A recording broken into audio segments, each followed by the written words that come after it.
ನಮಸ್ಕಾರ ಸ್ನೇಹಿತರೆ, the mystery ಒನ್ಗೆ ಸ್ವಾಗತ. ನಾನು ನಿಮ್ಮ ಕನ್ನಡಿಗ.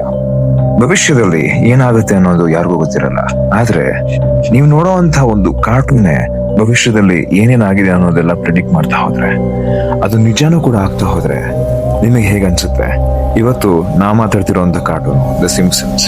ದ ಸಿಂಪ್ಸನ್ಸ್ ನಲ್ಲಿ ಕೊಟ್ಟಿರುವಂತಹ ಭವಿಷ್ಯವಾಣಿಗಳು ಯಾವ್ಯಾವು, ಅದರಲ್ಲಿ ಎಷ್ಟು ಸತ್ಯವಾಗಿದೆ ಅನ್ನುವಂತಹ ವಿಷಯನ ಈ ವಿಡಿಯೋದಲ್ಲಿ ನೋಡೋಣ ಬನ್ನಿ. 2000ನೇ ಇಸ್ವಿನಲ್ಲಿ ಆಲ್ರೆಡಿ ಡೊನಾಲ್ಡ್ ಟ್ರಂಪ್ ಅಮೆರಿಕದ ಅಧ್ಯಕ್ಷ ಆಗ್ತಾರೆ ಅಂತ ಆಲ್ರೆಡಿ ದ ಸಿಂಪ್ಸನ್ಸ್ ಪ್ರಿಡಿಕ್ಟ್ ಮಾಡಿತ್ತು.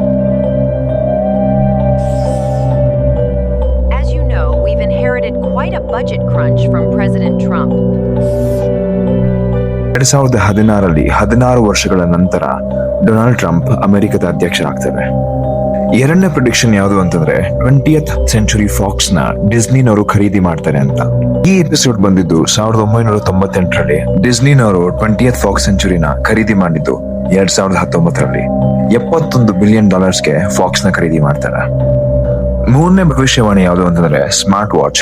ನಾವು ಸ್ಮಾರ್ಟ್ ವಾಚ್ಗಳು, ಸ್ಮಾರ್ಟ್ ಬ್ಯಾಂಡ್ಗಳು ಮತ್ತೆ ಸ್ಮಾರ್ಟ್ ಕಾಲ್ಗಳು 2015ನೇ ಇಸ್ವಿಯಿಂದ ಮಾಡಕ್ ಶುರು ಮಾಡಿದ್ವಿ. ಆದ್ರೆ ಇದನ್ನ ಅವರು ಆಲ್ರೆಡಿ 2010ನೇ ಇಸ್ವಿನಲ್ಲೇ ಪ್ರಿಡಿಕ್ಟ್ ಮಾಡಿದ್ರು. ನಾಲ್ಕನೇ ಭವಿಷ್ಯವಾಣಿ ಯಾವುದು ಅಂತಂದ್ರೆ Higgs ಬೋಸಾನ್. I'm going to be the next Thomas Edison. Behold, the secret of the universe. ಐದನೇ ಪ್ರಿಡಿಕ್ಷನ್ ಯಾವುದು ಅಂತಂದ್ರೆ ರಿಚರ್ಡ್ ಬ್ರಾನ್ಸನ್ ಅವನು ಸ್ಪೇಸ್ಗೆ ಹೋಗ್ತಾರೆ ಅಂತ. ಈ ಪ್ರಿಡಿಕ್ಷನ್ 2014ರಲ್ಲಿ ಆಗಿತ್ತು, ಆದ್ರೆ ಇದು ಸತ್ಯವಾಗಿದ್ದು ಯಾವಾಗ ಅಂತಂದ್ರೆ 2021ನೇ ಇಸ್ವಿನಲ್ಲಿ. ನಿಮಗೇನ್ ಅನ್ಸುತ್ತೆ? ಇದು ದ ಸಿಂಪ್ಸನ್ ಆಲ್ರೆಡಿ ಭವಿಷ್ಯ ನುಡಿಯುವಂತ ಕಾರ್ಟೂನ, ಅಥವಾ ಸಿಂಪ್ಸನ್ ನಲ್ಲಿ ಹೀಗಾಗಿದೆ ಅದನ್ನ ನಾವು ಫಾಲೋ ಮಾಡ್ಬೇಕು ಅಂತ ದೊಡ್ಡ ದೊಡ್ಡ ವ್ಯಕ್ತಿಗಳು ಅದನ್ನ ಫಾಲೋ ಮಾಡಿದ್ರ?